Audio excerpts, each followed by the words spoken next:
আমরা বারবার অনুরোধ করছি হযরতের সাথে কেহ হাত মিলানোর চেষ্টা করবেন না।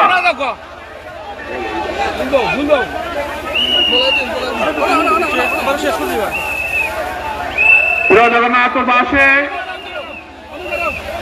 আজকে আপনারা যার কথা শোনার জন্য, যার বক্তব্য শোনার জন্য হাজার হাজার জনতা এখানে উপস্থিত হয়েছেন, আপনারা জানেন সেই বাংলার সিংহ শার্দুলকে বিগত 3টি বছর কারাগারে রন্ধ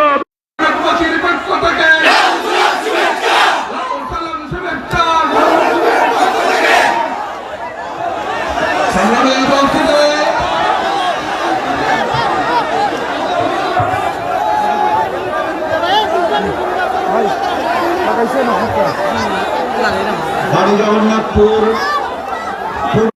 আলহামদুলিল্লাহ, ইতিমধ্যে মঞ্চে উপস্থিত হয়েছেন আজকের ইসলাম মহাসম্মেলনের প্রধান অতিথি, ইসলাম মুসলমানের অবিসংবাদিত নেতা, মুখপাত্র, দীর্ঘ 3 বছর যিনি প্রতিদর্শ স্বৈরাচারী আওয়ামী সরকারের নির্যাতনে কারাবন্দিত্ব বরণ করেছিলেন,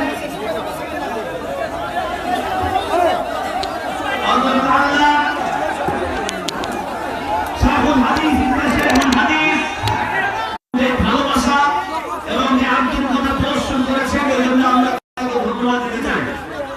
সেই সাথে আজকের আয়োজনকে সফল সুন্দর করার জন্য এই এলাকার ওলামায়ে কেরাম সহ ছাত্র যুবক ভাইরা যেভাবে পরিশ্রম করেছেন তাদেরকেও ধন্যবাদ দিতে চাই।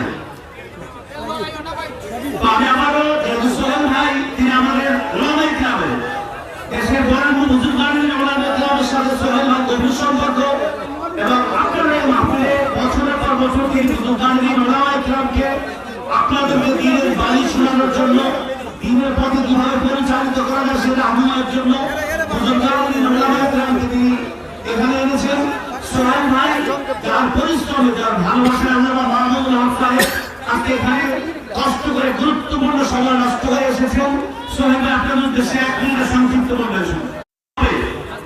আজকে প্রধান অতিথির গুরুত্বপূর্ণ বয়ান শুনব এবং এখান থেকে আগামী দিনে ইসলাম মুসলমান দেশ জাতির জন্য আমাদের কাজ কি করবে সে সম্পর্কে দিক নির্দেশনা লাভ করব। এ পর্যায়ে আমি আজকে প্রধান অতিথি শেখুল হাদিস ইবনে শেখুল হাদিস আল্লামা মাহমুদ হক সাহেব দাওয়াত বারাকাতুহুকে সবিনয় অনুরোধ জানাচ্ছি তার গুরুত্বপূর্ণ নসিহত পেশ করার জন্য।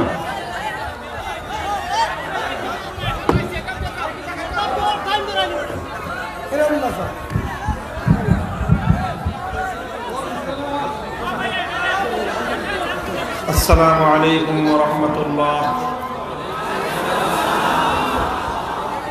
ইন্নাল হামদালিল্লাহ নাহমাদুহু ওয়া নাস্তাঈনুহু ওয়া নাস্তাগফিরুহু ওয়া নু'মিনু বিহি ওয়া নাতাওয়াক্কালু আলাইহি ওয়া নাশহাদু আন লা ইলাহা ইল্লাল্লাহ ওয়া সাল্লামা তাসলিমান কাসীরা।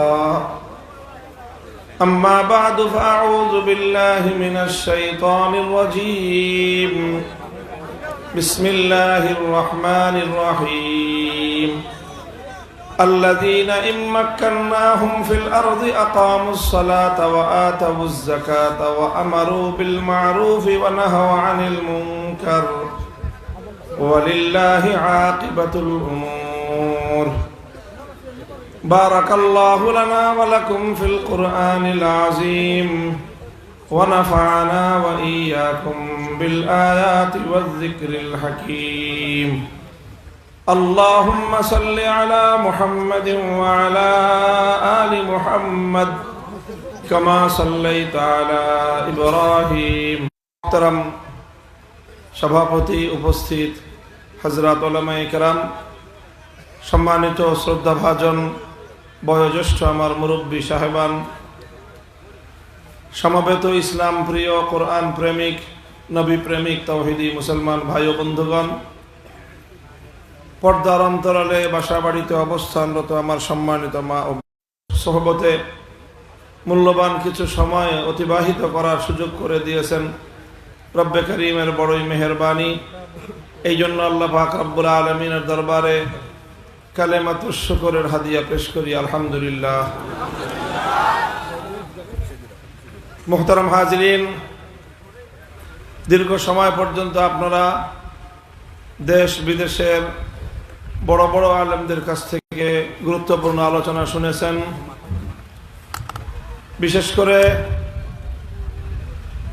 আমাদের বাংলাদেশে একজন মেহমান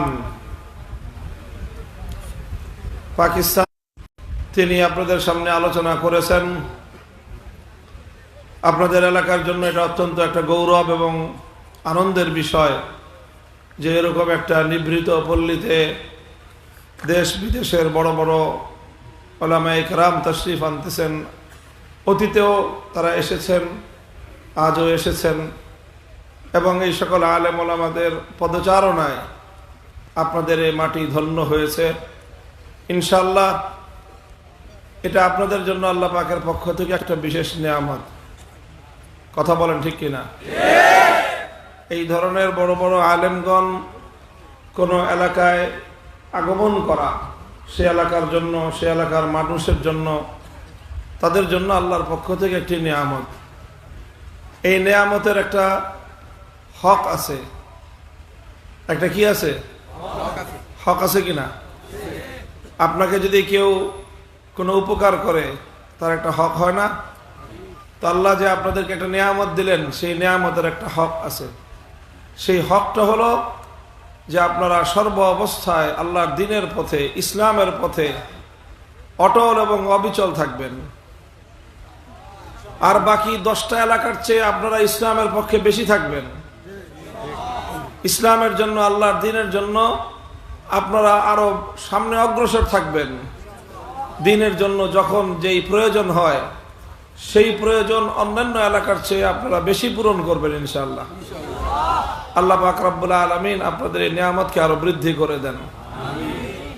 মুহতারাম হাজিরিন, আমি আপনাদের সম্মুখে পবিত্র কোরআনে কারীমের সূরাতুল হজ্জের 41 নম্বর আয়াতটুকু তেলাওয়াত করেছি। এই আয়াতের মধ্যে আল্লাহ পাক রব্বুল আলামিন বিশেষভাবে একটি বিষয়ে সুনির্দিষ্ট আলোচনা করেছেন। বিষয়টা হলো যে যদি কোনো মুসলমান, ইমানদার যারা আল্লাহকে বিশ্বাস করে, মুমিন মুসলমানরা যদি রাষ্ট্র ক্ষমতা পায়, তারা যদি ক্ষমতায় যায়, ক্ষমতা পায়, তাহলে তারা কি করবে?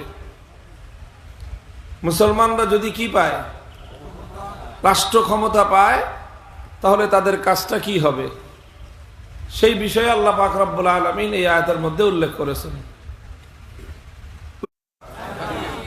4টা কাজের কথা আল্লাহ পাক বিশেষ গুরুত্বের সাথে উল্লেখ করেছেন। আল্লাহ বলেছেন তারা 1 নম্বর কাজ করবে হলো আকামুস সালাহ।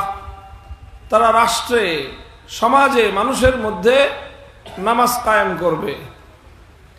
1 নম্বর কাজ কি করবে? নামাজ কায়েম করবে।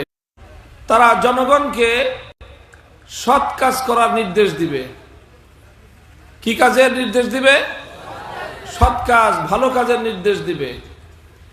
4 নম্বর দায়িত্ব হলো তাদের ওয়ানাহা আনিল মুনকার।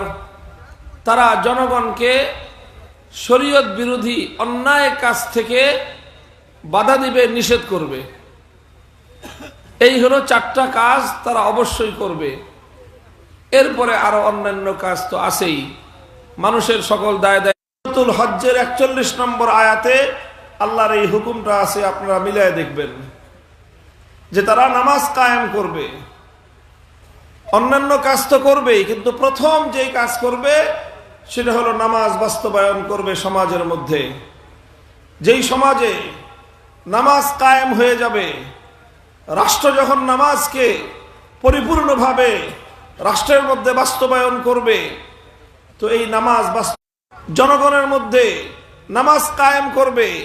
নামাজ যখন বাস্তবায়ন করবে, এই নামাজ বিপুল পরিমাণ মানুষের নৈতিক উন্নতি ঘটাবে। তাদেরকে অন্যায় এবং অশ্লীল কাজ থেকে নামাজ মানুষকে বিরত রাখবে। এই নামাজে অভ্যস্ত হবে যারা, নামাজ পালন করবে যারা, তারা দেখা যাবে যে অনেক, যদি দুর্নীতি না করে তারা যদি নীতিবান হয়ে যায়, তাহলে সেই ক্ষেত্রে রাষ্ট্রের সকল অর্থ জনগণের কল্যাণে ব্যয় হবে। রাষ্ট্রের অর্থ পাচার হয়ে বিদেশে বেগম পাড়া হবে না। রাষ্ট্রের অর্থ চুরি করে সুইস ব্যাংকে ভরবে না, বরং রাষ্ট্রের সকল অর্থ জনগণের কল্যাণে ব্যয় হবে। যারা কাজ পাবে তারা শতভাগ অর্থ তারা কাজের মধ্যে ব্যয় করবে। তিনি যখন অর্ধজাহানের খলিফা, তিনি তার সকল গভর্নরদেরকে, সকল প্রশাসকদেরকে লক্ষ্য করে একটা পয়গাম জারি করেছিলেন। হযরত ওমর লিখেছিলেন, আপনারা তো জানেন যে ওমর রাদিয়াল্লাহু আনহু as-সালাহ ফামান হাফিজাহা ফাহুয়া লিমা সিওয়াহা আহফাজু ওয়া মান দায়্যাহা ফাহুয়া লিমা সিওয়াহা আদিয়াউ। হযরত ওমর বলেছিলেন যে দেখো, হে আমার রাষ্ট্রের সকল গভর্নররা, সকল প্রশাসক, আল্লাহু তাআলা আনহু তিনি যাচাই করতেন যে কোন প্রশাসক, রাষ্ট্রের কোন কর্মকর্তা সঠিকভাবে নামাজকে বাস্তবায়ন করে তিনি জানতেন। তিনি বলেছিলেন, আর সেই সমাজের দরিদ্রদের মধ্যে সেই যাকাতের অঙ্কটাকে বন্টন করে দেয়া হবে। আল্লাহ পাক রব্বুল আলামিন মানুষকে সৃষ্টি করেছেন প্রত্যেকটা এলাকার। আপনাদের দেশে কি সিস্টেম জানি না, আমাদের দেশে সিস্টেম হলো এই কামলা নিয়োগ দেওয়ার জন্য একজন সর্দার থাকে। আছে আপনাদের এলাকায়? অনেক সর্দার থাকে, একজন সর্দারের আন্ডারে 100, 200, 300, 500 কামলা থাকে। যার কামলা দরকার সর্দারের সাথে যোগাযোগ, সে বিল দিবে কয়জনের? 31 জনের। কাজ করছে কয়জন? 30 জনের বিল, 30 জনের আর একটা অতিরিক্ত বিল টাকার সর্দারের।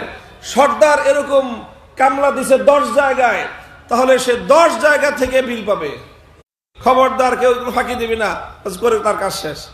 আরেক জায়গায় যাবে, এই তোরা ঠিক মতো কাজ করবি, 10 জায়গায় ঘুরান দিয়ে এসে সে কিন্তু এসির মধ্যে ফ্যান ছেড়ে দিয়ে ঘুমাইতেছে।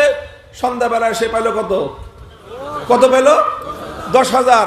আর যারা সারাদিন কামলাগিরি করলো, খাটলো, মেহনত করলো, শ্রম দিল, ঘাম ঝরেলো, তারা পাইলো। সর্দার যদি মনে করে এই 500 জনের টাকা তো আমার কাছে আছে, সব টাকা আমার, সে যদি এই কথা মনে করে যে সব টাকা কার? আমার, আর সে যদি কামলাদের প্রত্যেকের যার যার পাওনা যদি না দেয়, এই সর্দারের আন্ডারে পরের দিন কোন কামলা কাজ করবে না।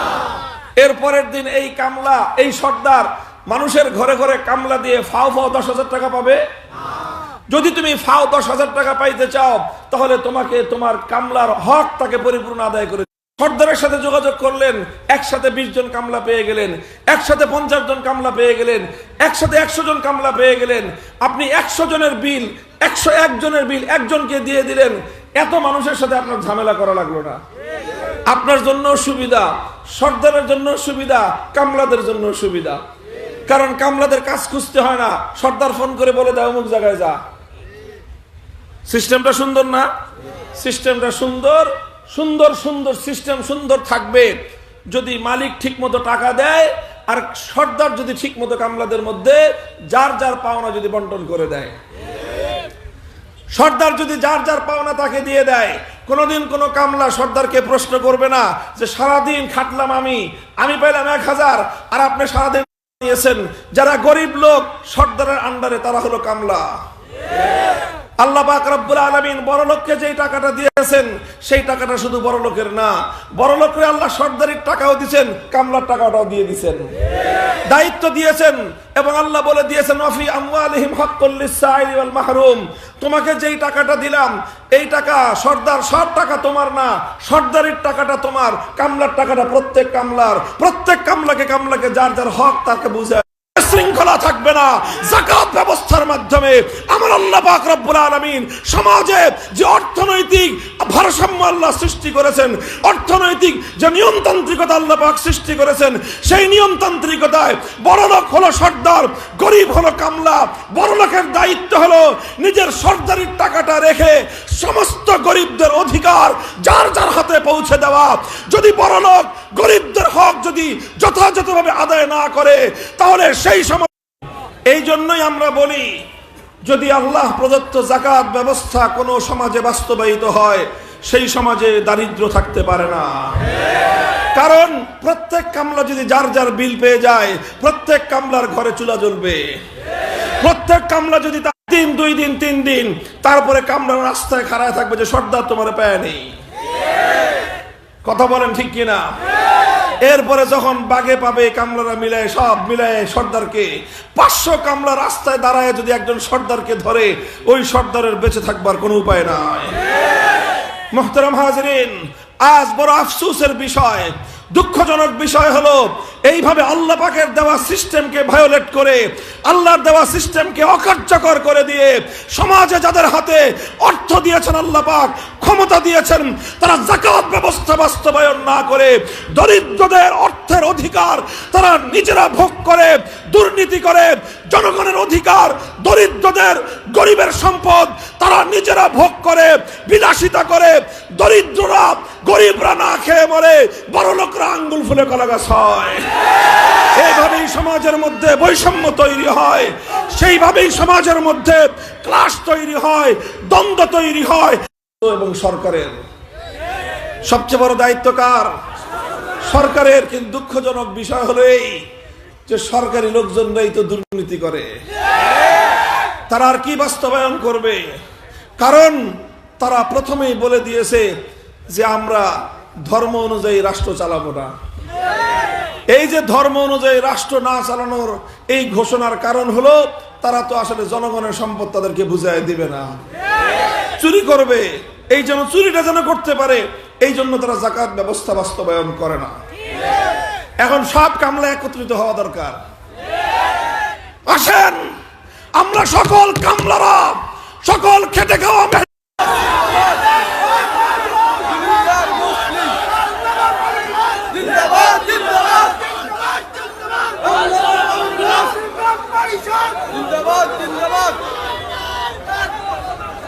মুহতারাম হাজিরিন, আমার আলোচনার আরেকটা গুরুত্বপূর্ণ পয়েন্ট আছে। এটা আমি মূল কথা নয়, এটা আমি একটা আনুষঙ্গিক কথা। নামাজ কায়েম করলে সমাজের কি পাওয়া যাবে সেটা নয়, আখিরাতে তো সওয়াব পাওয়া যাবেই, দুনিয়াতেও মানুষের অর্থনৈতিক উন্নতি দেখা দিবে, জনগণের দারিদ্র্য বিমোচন হবে। এই জন্য আল্লাহ পাক রব্বুল আলামিন ইসলামী রাষ্ট্রের প্রথম 2 কর্মসূচি দিয়েছেন। আল্লাযীনা ইম্মাক্কান্না, বরং সর্বপ্রথম বুনিয়াদি 2 কাজ তারা করবে। সমাজের মধ্যে নামাজ কায়েম করবে, নামাজ কায়েম করবে, আর যাকাতের ব্যবস্থা তারা বাস্তবায়ন করবে। আচ্ছা, এই কথাটুকু বুঝার পরে এবার আমি আপনাদের কাছে আরেকটা প্রশ্ন করব, বুঝে শুনে জবাব দিবেন। নামাজ এটা ইসলামের বিধান, যাকাত এটা ইসলামের বিধান, কথা ঠিক কিনা?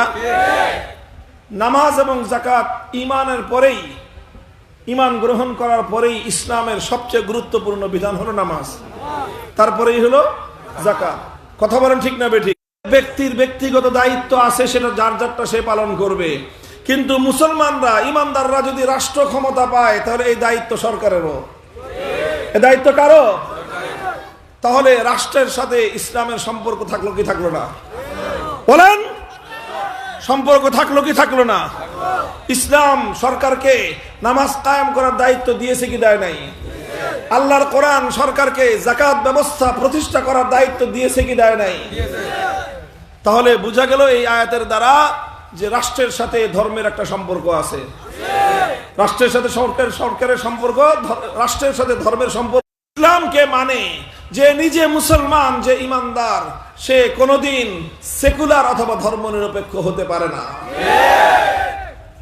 সে কোনোদিন সেকুলার হতে, সে ধর্মনিরপেক্ষ মতবাদ অনুসরণ করতে কেন পারে না? কেন পারে না? এই কথাটা একটু গভীর মনোযোগ দিয়ে বুঝেন। এই নাম কোরআন আপনাদের ঘরে ঘরে আছে, যে মিলিয়ে দেখবেন। কোন সূরার নাম বলেছি? সূরাতুল হজ।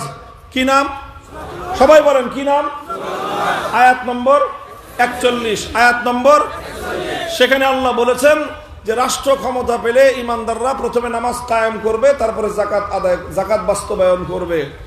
তাহলে তো যেহেতু কেউ যদি আল্লাহর কথা বিশ্বাস করে, কেউ যদি আল্লাহর কোরআনের কথা বিশ্বাস করে, কেউ যদি ইসলামকে মানতে চায়, কেউ যদি নিজেকে মুসলমান বলে পরিচয় দিতে চায়, কশ্চিনকালেও সে সেকুলার কিংবা ধর্মনিরপেক্ষ হতে পারে না। মুসলমান ধর্মনিরপেক্ষ হতে পারে না, অন্য ধর্মাবলম্বীরা পারে। একজন হিন্দু ধর্মনিরপেক্ষ হতে পারে, একজন খ্রিস্টান ধর্মনিরপেক্ষ হতে পারে। এসে আমাদের কণ্ঠরোধ করতে চায়, ওরা বলে যে কোরআনের এই আলোচনা মাহফিলে করতে পারবেন না। কেন বাবা? কোরআনের এই আলোচনা মাহফিলে করলে সমস্যা কি? সমস্যা হলো যে আমাদের পেটে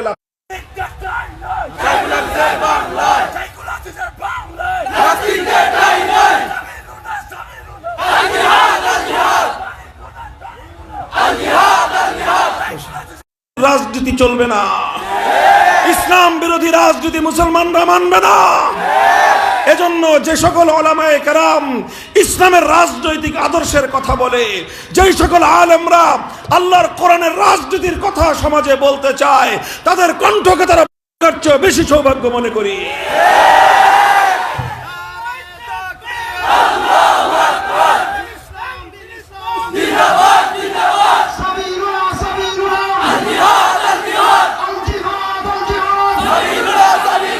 সম্পর্ক চলবে না, এই কথাটা যদি হিন্দু মানে তার কোনো সমস্যা নাই, এই কথাটা যদি বৌদ্ধ মানে তার কোনো সমস্যা নাই, এই কথাটা যদি খ্রিস্টান মানে তার কোনো সমস্যা নাই, কিন্তু এই কথাটা যদি কোনো মুসলমান মানতে চায় তাহলে তাকে ইসলাম ছাড়া।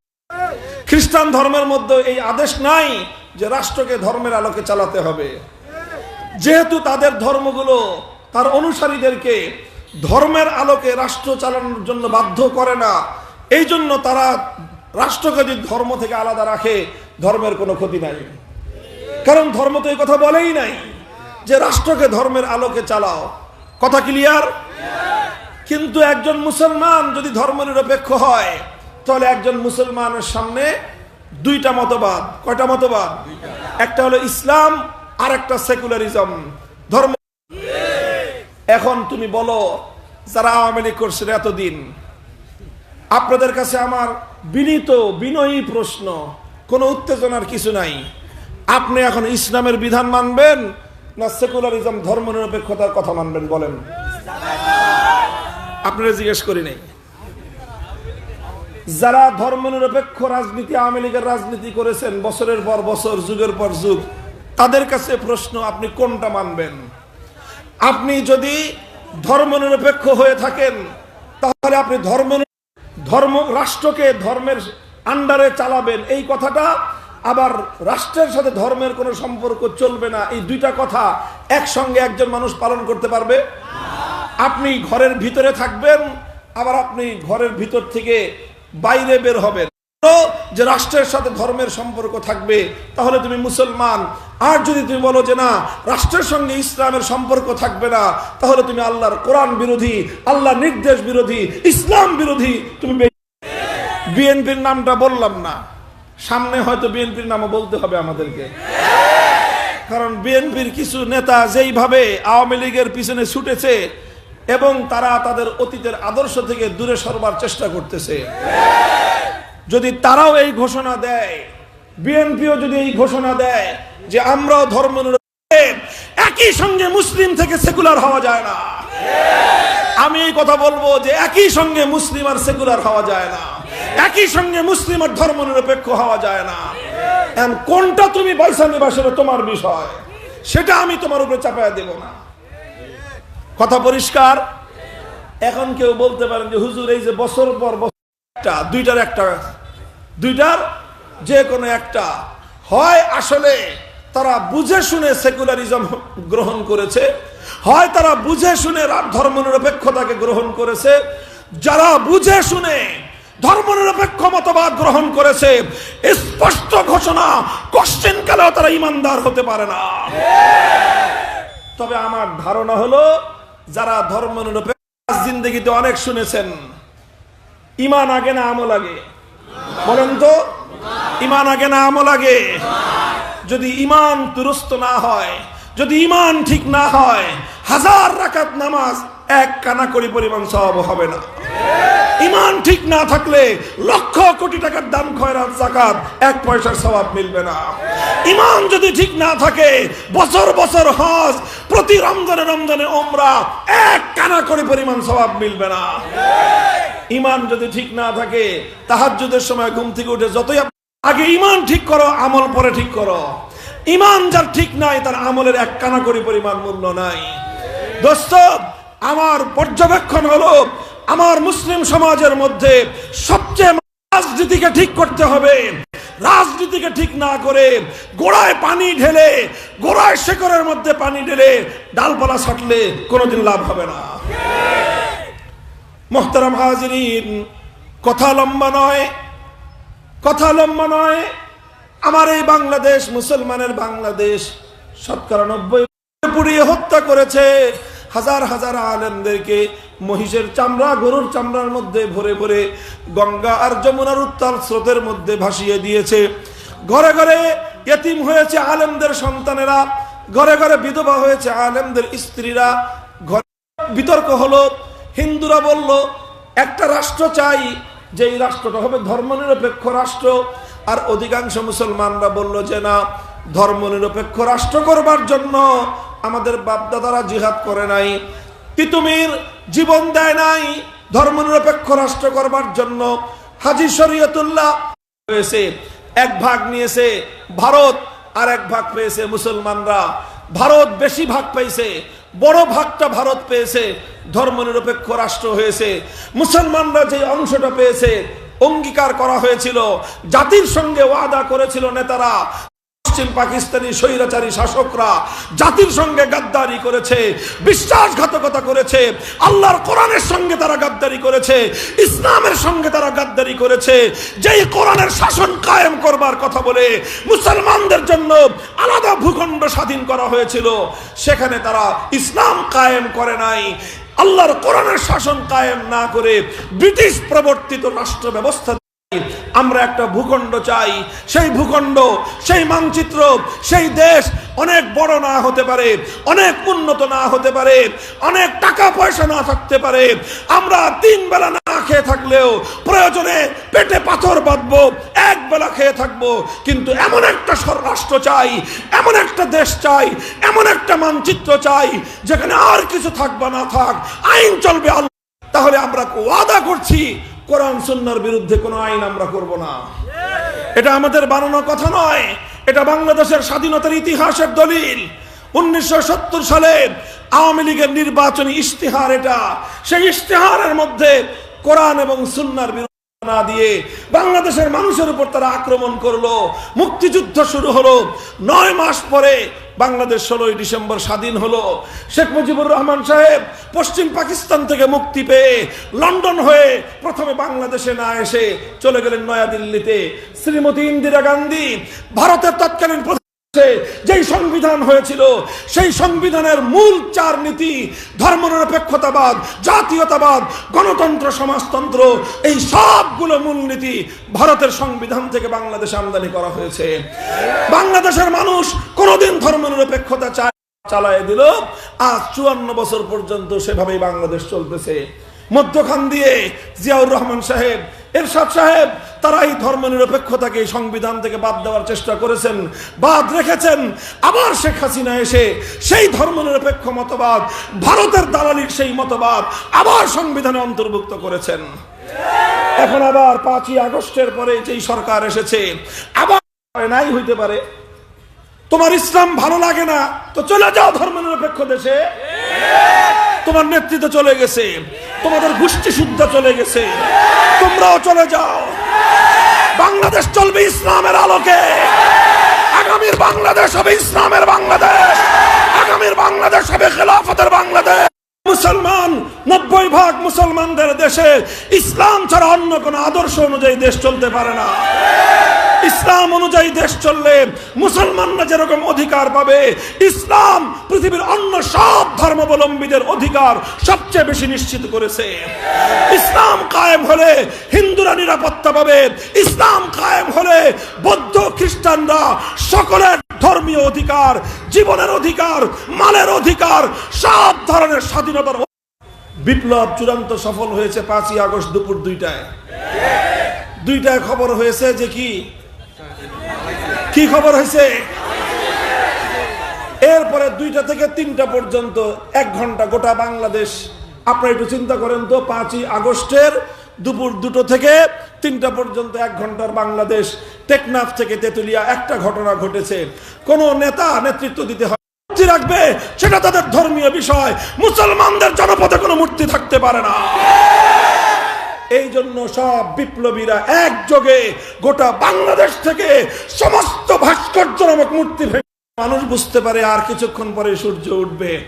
ঠিক তেমনি আমরা বলতে চাই, এখনো বাংলার আকাশে ইসলামী বিপ্লবের সূর্যের উদয় হয়নি, তবে 5ই আগস্ট বিপ্লব হয়েছে, এটা ইসলামের সূর্যোদয়ের আগের সুবহে জাদিদ, এটা সুবহে সাদ। বলেন ঠিক না বেঠিক?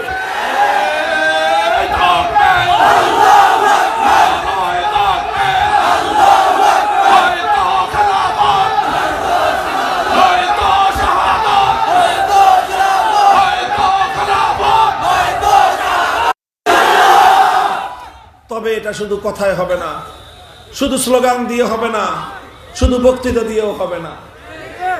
এর জন্য ঘাম ঝরানো পরিশ্রম করতে হবে। আল্লাহর দ্বীন দিতে শহীদি ঈদগাহে কারা কারা জমায়েত হব, হাত তুলে আল্লাহকে দেখাও।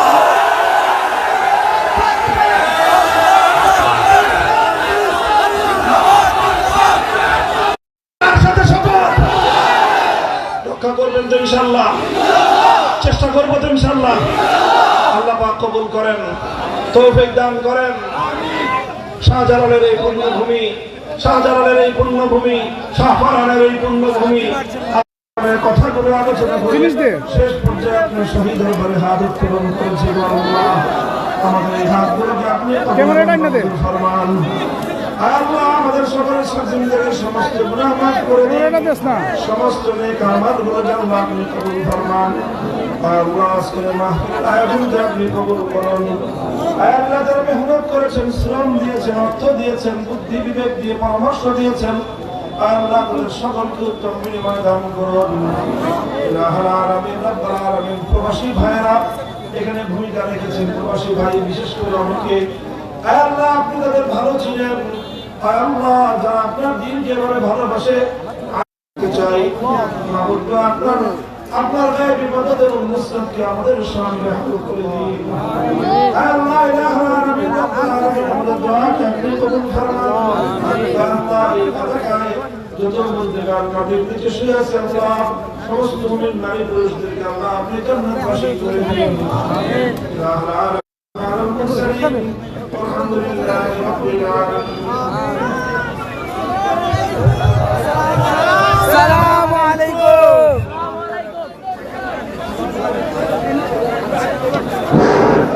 সম্মানিত হাজিরিন, আপনারা কষ্ট করে হযরতের সাথে হাত মেলানোর চেষ্টা করবেন না। আপনারা দরজের পরিচয় দিয়েছেন, আপনারা না হযরতকে কষ্ট দিবেন না, আপনারা দয়া করে হযরতকে কষ্ট দিবেন না।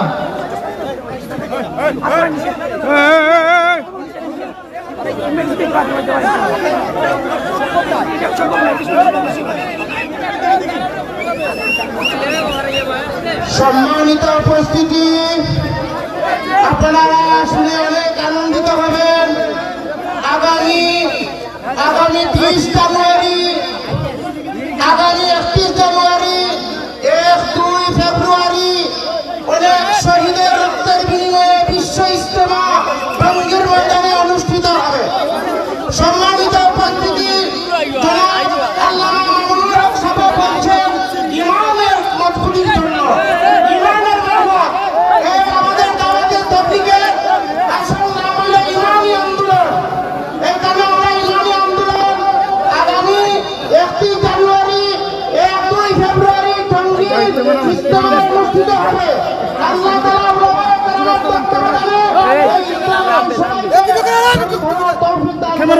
ক্যামেরা ওই তো না বাবা, ওই তো না, ওই তো না।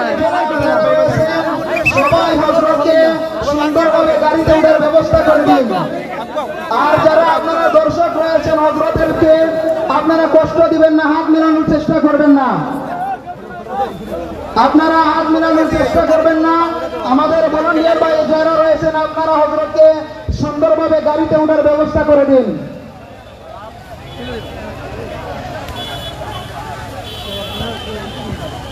বিসমিল্লাহির রহমানির রহিম। আসলে এই যে মামুনুল হক সাহেব মুসাফা করা বড় কথা নয়, মুসাফা দিয়ে আসলে কেউ কষ্ট দিবেন না, কষ্ট দিলে মনে খুব আঘাত আসছে। সম্মানিত তৌহিদি জনতা, লক্ষ্য করুন আগামী 29 জানুয়ারি রোজ বুধবার আপনাদের সুপরিচিত ঐতিহ্যবাহী লুতরপুর তাফসীরুল কোরআন পরিষদের উদ্যোগে অনুষ্ঠিত হতে যাচ্ছে 15তম তাফসীরুল কোরআন মহাসম্মেলন। উক্ত মহাসম্মেলনে প্রধান অতিথি হিসেবে তাফসীর পেশ করবেন সুদূর হবিগঞ্জ থেকে আগত যুব সমাজের আইডল হাফিজ মাওলানা সোহাইব আহমদ আশরাফি সাহেব ঢাকা। হযরত মাওলানা সোহাইব আহমদ আশরাফি সাহেব ঢাকা। আরো তাফসীর পেশ করবেন সুদূর ঢাকা থেকে আগত মুফতি নাসিরউদ্দিন আনসারী সাহেব ঢাকা। মুফতি নাসিরউদ্দিন আনসারী সাহেব ঢাকা। আরো তাফসীর পেশ করবেন সুদূর ঢাকা থেকে আগত মুফতি উবাইদুর রহমান হুসাইনি সাহেব ঢাকা। মুফতি উবাইদুর